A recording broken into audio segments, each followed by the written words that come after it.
नमस्कार बंधुरा आमी एआर एंड आपनारा देखছেন जब कैरियर यूट्यूब चैनल। तो आजकेर এই ভিডিওটিতে আমি আপনাদেরকে আমাদের ওয়েস্ট বেঙ্গলে দার্জিলিং ডিস্ট্রিক্টের বিএল এন্ড এলআরও অফিস থেকে যে রিক্রুটমেন্টের নোটিশ পাবলিশ হয়েছে সেই সম্বন্ধে আপনাদেরকে জানাবো। তো ভিডিওটি শুরু হওয়ার আগে অবশ্যই ভিডিওটির জন্য একটি লাইক অন করে দেবেন এবং চ্যানেলটিকে সাবস্ক্রাইব করে রাখবেন যাতে এই ধরনের চাকরির বিজ্ঞপ্তি আপনারা পরবর্তী সময়েও দেখতে পারেন। তো দেখুন এখানে কিভাবে দার্জিলিং ডিস্ট্রিক্টে যে বিএলআরও ও ডিপার্টমেন্টে রিক্রুটমেন্ট চলছে কীভাবে আপনারা আবেদনটি করতে পারবেন সেই সম্বন্ধে আপনাদেরকে বলছি। তো ভিডিওটি মন দিয়ে দেখুন। তো আপনাদের প্রথমে করতে হবে কি, গুগল ক্রোমে আপনারা লিখবেন Darjeeling district BLRO office recruitment, এটা লিখলেও চলবে, অথবা দার্জিলিং ডিস্ট্রিক্ট অফিসিয়াল ওয়েবসাইট লিখবেন। সেখানে আসার পর দেখবেন যে অফিসিয়াল ওয়েবসাইট এটা দেখাবে দার্জিলিং ডিস্ট্রিক্ট, তার উপর ক্লিক করবেন। ক্লিক করার পর আপনাদের যে দার্জিলিং ডিস্ট্রিক্টের অফিসিয়াল ওয়েবসাইট সেখানে কিন্তু আপনাদের সামনে, তো দেখুন আপনাদের সামনে যখন অফিসিয়াল ওয়েবসাইটটি অন হবেন সেখানে দেখতে পাবেন রিক্রুটমেন্টের যে title, online application for engagement of data entry operator for contractual বেসিসে। ঠিক আছে, আপনাদের সামনে রিক্রুটমেন্টের যে টাইটেল সেটা আপনাদের সামনে দেখতে পাবেন এবং কিভাবে আপনারা আবেদনটি করবেন সেটা আমি অবশ্যই বলে দেবো। তো তার আগে আপনাদের যে নোটিশটি সেটা আপনাদেরকে একবার ওপেন করে দেখাচ্ছি। এই যে প্রথম যে অপশানটি আছে এই ফাইলেতে ভিউ বলে যে অপশানটি আছে ওপরে ক্লিক করবেন। ক্লিক করার পর দেখতে পাবেন যে government of West Bengal office of the district land and land reforms officer Darjeeling. ঠিক আছে, এটা অফিসিয়াল নোটিশ যেটা 7/6/2024 তারিখে পাবলিশ হয়েছে। ঠিক আছে, এখানে বলা রয়েছে যে পিওরলি টেম্পোরারি বেসিসে বা কন্ট্রাকচুয়াল বেসিসে 3 বছরের জন্য ডাটা এন্ট্রি অপারেটর নিয়োগ করা হচ্ছে ল্যান্ড অ্যান্ড ল্যান্ড রিফর্ম অফিসারে। ঠিক আছে, এবং পরবর্তী সময় কিন্তু এটাকে রিনিউয়াল করা যাবে 3 বছরের আবার। ঠিক আছে, তো এখানে কি কি এলিজিবিলিটি ক্রাইটেরিয়া আছে সেটা দেখুন। বলেছে যে ক্যান্ডিডেটকে অবশ্যই দার্জিলিং ডিস্ট্রিক্টের বাসিন্দা হতে হবে এবং কোয়ালিফিকেশানে যেটা বলা হয়েছে যে গ্র্যাজুয়েশন থাকতে হবে, সাথে কম্পিউটার অ্যাপ্লিকেশানের ওপর ওয়ার্ড, এক্সেল এবং বেসিক যে ইন্টারনেট অ্যাপ্লিকেশান এগুলো অবশ্যই জানতে হবে। এজ বলা রয়েছে, এজ লিমিট যে বিটুইন 21 থেকে 45 বছরের মধ্যে আপনাদের এজ লিমিট থাকতে হবে। আপনাদের যে স্যালারি থাকবে সেটা থাকবে 11,000 টাকা পার মান্থ। এখানে যে পোস্টের সংখ্যা সেটা বলা রয়েছে ভ্যাকান্সি 5টি রয়েছে। আপনাদের এটা পিওরলি টেম্পোরারি বেসিসে বা কন্ট্রাকচুয়াল বেসিসে পোস্ট, আরও একবার আপনাদেরকে জানাচ্ছি, এবং 3 বছরের জন্য কিন্তু এটা আপনাদের কাজটি করতে হবে, পরবর্তী সময়ে সেটাকে আবার রিনিউয়াল করা হবে। ঠিক আছে, এবং এখানে কিভাবে সিলেকশানটি হবে দেখুন। এখানে রিটেন টেস্ট একটি থাকবে 70 মার্কসে এবং 30 নাম্বারের পার্সোনাল ইন্টারভিউ এবং প্র্যাকটিক্যাল টেস্টের মাধ্যমে কিন্তু আপনাদের নিয়োগটা করা হচ্ছে। তো এখানে যে রিটেন টেস্টের কথাটি বলা হয়েছে সেটা বলেছে যে অ্যারিথমেটিক মাধ্যমিক স্ট্যান্ডার্ডের পরীক্ষা নেওয়া হবে, 20টি কোশ্চেন থাকবে, জেনারেল অ্যাওয়ারনেস থাকবে 20টি কোশ্চেন এবং কম্পিউটার নলেজের 30টি কোশ্চেন থাকবে। ঠিক আছে, এখানে ভুল অ্যান্সার দিলে কিন্তু 1/3 ভাবে কিন্তু নাম্বারটি কাটা যাবে এবং রিটেন টেস্টে যারা কোয়ালিফাই করবে তাদের যে নেক্সট ধাপে কিন্তু প্র্যাকটিক্যাল টেস্ট হবে মোটামুটি 20 নাম্বারের, যেটা কম্পিউটার টেস্টও বলতে পারেন, এবং ইন্টারভিউ বা পার্সোনালিটি টেস্টে 10 নাম্বার থাকছে।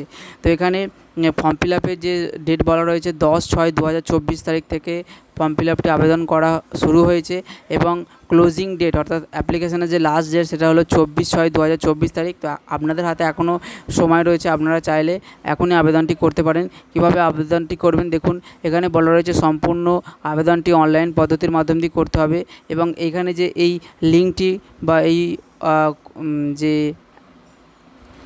এটা কথা বলা হয়েছে এটা যদি আপনারা গুগল ক্রোমে সার্চ করতে পারেন তাহলে কিন্তু আপনাদের অ্যাপ্লাই করার যে ওয়েবসাইট সেখানে কিন্তু একদম ডাইরেক্ট পৌঁছে যেতে পারেন। তবে আমি ওইভাবে না গিয়ে দার্জিলিং ডিস্ট্রিক্টে এই লিঙ্কটি আরও দেওয়া রয়েছে, সেটাই আমি আপনাদেরকে করে দেখাবো কীভাবে অ্যাপ্লাই করবেন। তো এখানে অ্যাডমিট কার্ড রিটেন টেস্টের কিন্তু জন্য আপনাদেরকে অ্যাপ্লিকেশান স্ক্রুটিনি করার পরই কিন্তু আপনাদের পাঠানো হবে এবং সিলেক্টেড ক্যান্ডিডেটই কিন্তু অ্যাডমিট কার্ড পাঠানো হবে। ওকে, এবং দেখুন এখানে আমি এবার এই নোটিশটি কিন্তু আপনাদের সামনে আমি তুলে ধরলাম। এরপর আপনারা দেখুন যে কিভাবে অ্যাপ্লাই করবেন। তো আপনারা আরও একবার অফিসিয়াল ওয়েবসাইটে আসার পর এই যে অ্যাপ্লিকেশান লিঙ্ক বা এই যে লেখা রয়েছে https এই লিঙ্কটার ওপর ক্লিক করবেন। লিঙ্কের ওপর ক্লিক করার পর আপনাদের সামনে এরকম একটি ইন্টারফেস আসবে যেখানে ওকে করবেন। ওকে করার পর আপনাদের সামনে একটি গুগল ডক ওপেন হবে, ঠিক আছে। এই গুগল ডক যেখানে ওপেন হবে, ওপেন হওয়ার সাথে আপনার এখানে ইমেল আইডি লিখবেন। ইমেল আইডি লেখার পর পোস্ট অর্থাৎ ডাটা এন্ট্রির জন্যই রয়েছে, তো এখানে ডাটা এন্ট্রির ওপর ক্লিক করবেন। ক্লিক করার পর আপনার ফুল নেম, আপনার গার্জেন অর্থাৎ বাবা বা মায়ের নাম লিখতে পারেন, এবং আপনি যে গার্জেনটির নাম লিখবেন তার সাথে আপনার সম্পর্ক কী সেটা এখানে মেনশন করবেন, বাবা অথবা যদি আপনার স্বামী থাকে তাহলে স্বামী অপশানে ক্লিক করবেন, এবং আদার্স যদি কোনো রিলেটিভ থাকে তাহলে কিন্তু সেটা যদি তার নাম লিখে থাকেন তাহলে সেই সম্পর্ক অনুযায়ী আপনি কিন্তু লিখবেন। এখানে আপনার ভ্যালিড মোবাইল নাম্বার লিখবেন, যে নাম্বারটি রিক্রুটমেন্টের সময় পরবর্তী ধাপে কিন্তু কাজে লাগতে পারে, এবং পার্মানেন্টের যে রেসিডেন্ট সেটাতে ইয়েস করবেন, কারণ পরবর্তী সময় কিন্তু আপনার পার্মানেন্ট রেসিডেন্টের ওপর কোনো সার্টিফিকেট দেখতে পারে, যেটা অঞ্চল অফিস থেকে বা কোনো বিডিও অফিস থেকেও কিন্তু আপনি করিয়ে নিতে পারেন। এখানে প্রেজেন্ট অ্যাড্রেস তারপরে আছে, প্রেজেন্ট অ্যাড্রেস আপনারা লিখবেন ভিলেজ পোস্ট, তারপর পিএস ডিস্ট্রিক্ট পিনকোড এটা লিখবেন, এবং পার্মানেন্ট অ্যাড্রেসটা আপনার কারেসপন্ডেন্ট অ্যাড্রেস অর্থাৎ বর্তমানে যে অ্যাড্রেসে বাস করছেন এবং পার্মানেন্ট অ্যাড্রেস সেটাই সেম কিনা, সেটা যদি সেম হয় তাহলে এটা সেম এই অপশানটাতে ক্লিক করবেন, সেম অ্যাজ প্রেজেন্ট অ্যাড্রেস।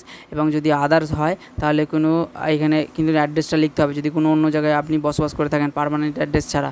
আপনার ডেট অফ বার্থ এখানে অবশ্যই মেনশন করবেন, এবং আপনি আপনার যে মেল ফিমেল বা অন্য কোনো জেন্ডার যদি হয়ে থাকেন তাহলে এখানে এটা ফিল আপ করে লিখবেন, ঠিক আছে। এখানে নেক্সট করবেন। নেক্সট করার পর আমি একবার আপনাদের সামনে এটা আমি আবার, ঠিক আছে। নেক্সট করার পর এখানে আরও দুটি স্টেপ রয়েছে, সেগুলো কিন্তু আপনি করতে পারেন।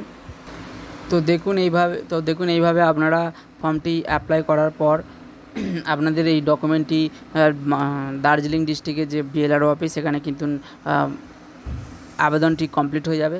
তো এখানে আরও দুটি স্টেপ রয়েছে, যেহেতু আমি দার্জিলিং ডিস্ট্রিক্টের অফিসিয়াল বা রেসিডেন্ট নয়, সেই ক্ষেত্রে আমি কিন্তু এটা কমপ্লিট করতে পারছি না। তো আপনারা এর পরের যে ধাপগুলি রয়েছে সেখানে হয়তো আপনাদের কোনো এডুকেশনাল কোয়ালিফিকেশান বলুন, বা আপনার মার্কশিটে কী নাম্বার পেয়েছেন সেগুলো, বা এমনি গ্র্যাজুয়েশানে কী নাম্বার পেয়েছেন, সার্টিফিকেটটা কোন বিশ্ববিদ্যালয়ের আন্ডারে পাস করেছেন সেগুলো হয়তো ফিল আপ করার কথা থাকবে। তো আপনারা সেটা ভালোভাবে দেখে ফিল আপ করবেন। তো আমি আজকের এই ভিডিওটিতে আমি আপনাদেরকে দার্জিলিং ডিস্ট্রিক্টের যে অফিসিয়াল ওয়েবসাইট থেকে কিভাবে আপনারা এই ডাটা এন্ট্রি অপারেটরের জন্য আবেদনটি করতে পারবেন সেই সম্বন্ধে বললাম। তার সাথে পুরো নোটিশটা কিন্তু আপনাদের সামনে তুলে ধরলাম, যে কবে থেকে কি অ্যাপ্লিকেশান পর্যন্ত করা যাবে, বা এখানে কিন্তু একটা কথা বলে রাখি, এর জন্য কোনো রকম কিন্তু ফর্ম ফিল আপ চার্জ নেই, কোনো রকম এখানে মেনশান করা নেই, সেহেতু আপনারা বিনা ফর্ম ফিল আপ চার্জে কিন্তু অ্যাপ্লাই করতে সুযোগ পাচ্ছেন। তো আমি চাইবো আপনারা সকলেই এই দার্জিলিং ডিস্ট্রিক্টের জন্য এই যে বিএলআরও অফিসের রিক্রুটমেন্ট চলছে এটা অবশ্যই আপনারা ফিল আপ করুন। তো ভিডিওটি দেখার জন্য ধন্যবাদ বন্ধুরা, দেখা হচ্ছে নেক্সট ভিডিওতে। এবং চ্যানেলটি যদি সাবস্ক্রাইব না করে থাকেন তা অবশ্যই জব ক্যারিয়ার ইউটিউব চ্যানেলটিকে সাবস্ক্রাইব করে রাখবেন, যাতে এই ধরনের চাকরির বিজ্ঞপ্তি আপনারা পরবর্তী সময় দেখতে পান।